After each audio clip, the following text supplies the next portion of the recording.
سب کو رخصت کر دیا. جبریل آ گئے. یا رسول اللہ موت کا فرشتہ دروازے پر ہے, اندر آنے کی اجازت چاہتا. ہاں, جہاں موت پوچھ کے جائے کس ہستی کو بھلایا ہے, چند پاؤنڈ کے پیچھے جہاں موت پوچھ کے جائے. آپ نے کہا آ جائے, وہ اندر آئے. السلام علیکم یا رسول اللہ, سلام پیش کرتا ہوں. میں نے آج تک کسی کو سلام نہیں کیا, آپ پہلی ہستی ہیں جنہیں سلام کر رہا ہوں. میں نے آج تک نہیں کسی کو سلام کیا. یا رسول اللہ آپ پہلی ہستی ہیں. اللہ نے کہا پوچھ کے اندر جانا, بن پوچھے نہ جانا. یا رسول اللہ مجھے حکم ہے کہ آپ سے پوچھوں, آپ جانا چاہیں تو میں لے جاؤں, اور رہنا چاہوں تو میں چھوڑ کے واپس چلا جاؤں. طارق جمیل سے کوئی پوچھے, آپ سے کوئی پوچھے, پوچھا جا رہا ہے, موت پوچھ رہی کہ آؤں کہ نہ آؤں. تو آپ نے کہا اگر میں اجازت دے دوں تو میری جان نکالو گے؟ کہاں جی نکالوں گا. تو آپ نے جبریل کو دیکھا, کیا کہتے ہو, کیا کہتے ہو؟ تو جبریل نے عرض کی یا رسول اللہ اللہ آپ کی ملاقات کے شوق میں. او میرے بھائیو بہنوں, ایسی موت مانگو اللہ سے. جب جا رہے ہیں تو اللہ خوش ہو رہا. ایسی موت نہ ہو جیسے بھاگا ہوا مجرم پکڑا جاتا ہے, ہتھکڑیاں لگا کے جیل میں لے جایا جا رہا ہے. ایسی موت مانگو اور ایسی زندگی گزارو.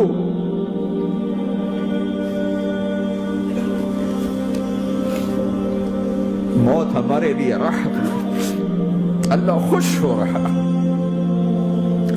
اور جب سعد بن معاذ کا انتقال ہوا تو آپ نے فرمایا, میرے نبی نے فرمایا, سعد بن معاذ بڑے صحابہ میں ہیں, میرے نبی نے فرمایا کہ آج اللہ کا عرش خوشی سے جھوم اٹھا ہے. چونکہ وہاں تو جا رہے ہیں نا, یہاں سے نکلنا ہے, وہاں تو پہنچنا ہے, وہاں تو خوشی ہے, یہاں غم ہے. تو آپ نے کہا, میرے نبی نے فرمایا کہ آج میرے اللہ کا عرش سعد کے پہنچنے پر خوشی میں جھوم اٹھا ہے. ایسی موت مانگو کہ اللہ کا عرش بھی خوشی سے جھومے, اللہ بھی خوش. کیا کر رہے ہو, کدھر جا رہے ہیں؟ اس دھوکے کے گھر, اس مچھر کے پر, اس مکڑی کے جالے, اس دکھوں کے گھر, اس غموں کی دنیا میں کیا ڈھونڈتے ہو؟ جاؤ اللہ کو ڈھونڈو, جاؤ اس کے حبیب کو ڈھونڈو, پھر جاؤ مزے کی زندگی یہاں گزارو, مزے کی نیند قبر میں پوری کرو, اور جنت میں ہمیشہ کی راحتوں کے مالک بن جاؤ. کہ یا رسول اللہ اللہ ملاقات کے شوق میں ہے. تو میرے نبی فرماتے کہ میرے حسنین کا کیا ہوگا؟ میں تو دیکھ رہا ہوں ایک زہر میں تڑپتا ہے, ایک بچوں سمیت نیزے پہ چڑھا ہوا ہے. ویسے بھی محرم ہمیں یاد دلاتا ہے کہ اللہ کو راضی کرنے کے لیے آخری حدوں تک پہنچنا بھی کامیابی کا صحرا گلے میں ڈالنا ہے. ایک نے فتح کا جھنڈا گاڑا, قیامت تک کے لیے ذلت اس کے ماتھے کا نشان بن گئی. ایک نے سر کٹا کے نیزے پہ چڑھایا اور قیامت تک کے لیے عزت کا صحرا گلے میں ڈال لیا. کیوں کہ ایک دنیا کی بازی ہارا پر اللہ کو لے کے جیت گیا, اور ایک دنیا کی بازی جیتا اور اللہ کو کھو کے ہار گیا. اللہ کو پالینے کے بعد کوئی ہار نہیں, اللہ کو کھو دینے کے بعد کوئی جیت نہیں. اللہ کو اپنا مطلب بناؤ, اللہ کو مطلب بناؤ, اللہ کو مطلب بناؤ, اللہ کو اپنی زندگی کا مقصد بناؤ.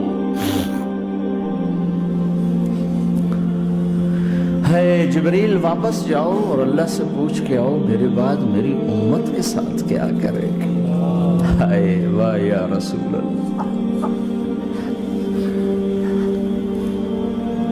ہر کوئی اپنے بچوں کے لیے پریشان ہوتا ہے کہ میرے بچوں کا کیا بنے گا. آپ کہہ رہے ہیں میری امت کے ساتھ کیا کرے گا میرا اللہ. جاؤ اللہ سے پوچھ کے میں پھر جواب دوں گا. واپس گئے, جواب آیا کہ اللہ کہہ رہے ہیں کہ ساتھ دوں گا. میرے رب کی عزت کی قسم, اور لاکھوں کروڑوں درود و سلام ہوں اس کملی والے پر۔ اگر آپ یہ سوال نہ اٹھاتے آج میں اور تم بھی بندر خنزیر ہوتے۔ بیچ میں وہ حائل ہو گئے، ان کے آنسوں، ان کی دعائیں۔ مچھلی کھانے پر اللہ تعالیٰ نے موسیٰ علیہ السلام کی قوم کو، پورے شہر کو بندر بنا دیا۔ مچھلی کھانا کون سا گناہ ہے؟ اللہ نے کہا بس ہفتے کو نہیں کھانی، کھاؤ اتوار پیر منگل بدھ جمعہ جمعہ کھاؤ، ہفتہ نہیں۔ مگر نہیں کھائیں گے، کھایا، اللہ نے بندر بنا دیا۔ شراب پینا مچھلی کھانے سے بڑا گناہ ہے، اور بیچنا اس سے بھی بڑا گناہ ہے، اور نشے کی چیزیں بیچنا اس سے بھی بڑا گناہ ہے، ماں باپ کی نافرمانی اس سے بھی بڑا گناہ ہے۔ میرے نبی سے پوچھا گیا یا رسول اللہ قیامت کب آئے گی؟ کہا اللہ کو پتا ہے، کہ کوئی نشانی بتا دیں، کوئی نشانی بتا دیں۔ تو آپ نے فرمایا جب ماؤں کو ذلیل کیا جائے گا قیامت آ جائے گی۔ یہ تو اس کی دعائیں ہیں، بیچ میں آ کے کھڑی ہو جاتی ہیں۔ اللہ تعالیٰ نے کسی کو بندر بنایا، کسی کو خنزیر بنایا، کسی کو زمین میں دھسایا، کسی کو پانیوں میں بہایا، کسی کو ہواؤں سے اڑایا، کسی پر آگ کو برسایا، کسی پر بجلیوں کی چمک کو سے ان کو راکھ کیا۔ کب میرے رب نے کیا کچھ نہیں کیا۔ وَكَمْ أَهْلَكْنَا مِنَ الْقُرُونِ مِنْ بَعْدِ نُوحٍ وَكَفَى بِرَبِّكَ بِذُنُوبِ عِبَادِهِ خَبِيرًا بَصِيرًا۔ کیا کچھ نہیں ہوا ہمارے ساتھ، وہ کچھ کیوں نہیں ہوا کہ وہ کملی والے کی دعائیں ہیں، دعائیں ہیں، دعائیں ہیں، رونا دھونا ہے، امتی امتی۔ اچھا چلو یہ تو دنیا ہو گئی، آپ نے یاد رکھا میدان معاشر میں میرے نبی نے فرمایا جب جہنم کو لایا جائے گا اور ایک چیخ مارے گی، کوئی کسی کو یاد نہیں کرے گا، سب بھول جائیں گے۔ ہر ایک کی زبان کے آپ نے مشہور لفظ سنا ہوگا نفسی نفسی۔ جب جہنم آئے گی تو ایک چیخ مارے گی، وہ کئی بلین فرشتے اس کو پکڑ کے لا رہے ہوں گے، اور وہ ان کے ہاتھوں سے نکل رہی ہوگی، اور اس کی آگ کے شعلے اور اس کا دھواں اور اس کی چیخ اور اس کی آواز۔ تو جب وہ قریب آئے گی تو اس کے آواز پر سارے مرد عورت زمین پر گریں گے اور سب کہیں گے یا رب نفسی نفسی، یا رب نفسی نفسی، یا رب نفسی نفسی۔ یا اللہ میری جان، میری جان، ماں نہیں، ابا نہیں، بیوی نہیں، بچے نہیں، بھائی نہیں، میری جان۔ چلو میں تو آپ عام لوگ ہیں، انبیاء نبی کہیں گے یا اللہ میری جان، ابراہیم خلیل جیسے کہیں گے یا اللہ میں کسی کا سوال نہیں کرتا، باپ کا بھی نہیں کرتا، میری جان۔ اور عیسیٰ علیہ السلام جیسی ہستی کہیں گے یا اللہ میں اپنی ماں مریم کا بھی سوال نہیں کرتا، میری جان، میری جان۔ عیسیٰ علیہ السلام سے لے کر آدم علیہ السلام تک نفسی نفسی، نوح علیہ السلام نفسی نفسی، یحییٰ زکریا باپ بیٹا ہیں لیکن نفسی نفسی، سلیمان داؤد باپ بیٹا ہیں لیکن نفسی نفسی، یوسف یعقوب باپ بیٹا ہیں لیکن نفسی نفسی، یعقوب و اسحاق باپ بیٹا ہیں لیکن نفسی نفسی، اسحاق ابراہیم باپ بیٹا ہیں لیکن نفسی نفسی، اسماعیل ابراہیم باپ بیٹا ہیں لیکن نفسی نفسی۔ یہ نبیوں کا حال ہے، میرا کیا حال ہوگا؟ لیکن اسی ہنگامے میں جب ہر مرد عورت کہے گا نفسی نفسی، ایک آواز ابھرے گی امتی امتی، ایک آواز آئے گی امتی امتی، ایک دکھ بھری، ایک درد بھری آواز آئے گی امتی امتی۔ سننے والے حیران ہوں گے یہ کون ہے، یہ کون ہے جو اپنے آپ کو نہیں مانگ رہا، اپنی امت کو مانگ رہا ہے، یہ کون ہے؟ جب آواز کی طرف نظریں لگیں گی، یہ تو محمد الرسول اللہ ہے، جھولی پھیلی ہوئی ہے، ہاتھ اٹھے ہوئے ہیں، اے رب میری امت۔ کون سی امت ساری زندگی شراب بیچتے رہے، کون سی امت ساری زندگی ڈرگز بیچتے رہے، کون سی امت ساری زندگی زنا کرتے رہے، کون سی امت ساری زندگی ظلم و ستم کے پہاڑ توڑتے رہے، ساری زندگی جوا کھیلتے رہے۔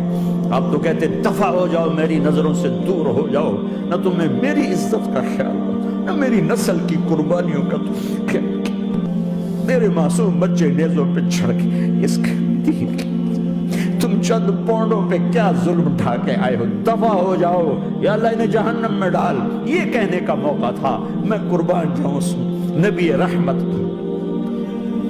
اس کامل اکمل نبی، اس ہادی رہبر پر میں کہاں سے الفاظ لاؤں ان کی تعریف کی.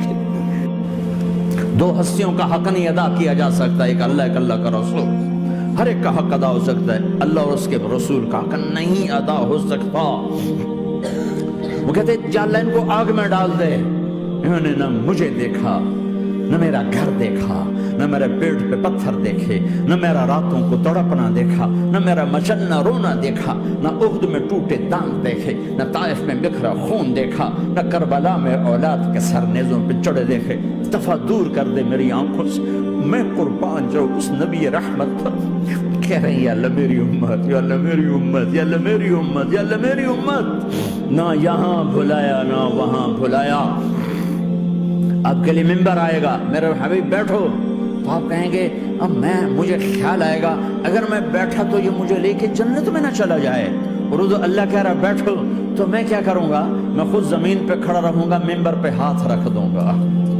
کہہ رہا تیری مان لی, میں ہاتھ رکھا ہوا ہے, لیکن میں بیٹھوں گا نہیں کہ میں اپنی امت کا آخری حساب کروا کے ہی جاؤں گا, ایسے نہیں جاؤں گا. اور ایسی شفقت و محبت آپ کہیں گے یا اللہ کہ میری امت کا حساب میرے حوالے کر, میں لوں گا, تو نہ لے, میں لوں. تو اللہ تعالیٰ فرمائیں گے آپ کیوں لینا چاہتے؟ کہیں گے میں اس لیے لینا چاہتا ہوں کہ ان کے جتنے عیب ثواب ہیں نا وہ کسی کو پتہ نہ چلے, تو میرے سامنے آ جائیں تو ان کو شرمندہ نہ ہونا پڑے, تو میں قربان جاؤں. پھر وہ رب محمد ہے, اس نے اپنے حبیب کی لاج رکھنی ہے. وہ کہیں گے میرے محبوب اگر آپ ان کا حساب لیں گے اور آپ ان کے گناہ دیکھیں گے تو پھر ان کو آپ سے تو بڑی شرم آئے گی. نہیں, میں آپ کو بھی نہیں دیتا, میں ان کا حساب پردے کے پیچھے لوں گا, کسی کو پتہ نہیں چلنے دوں گا.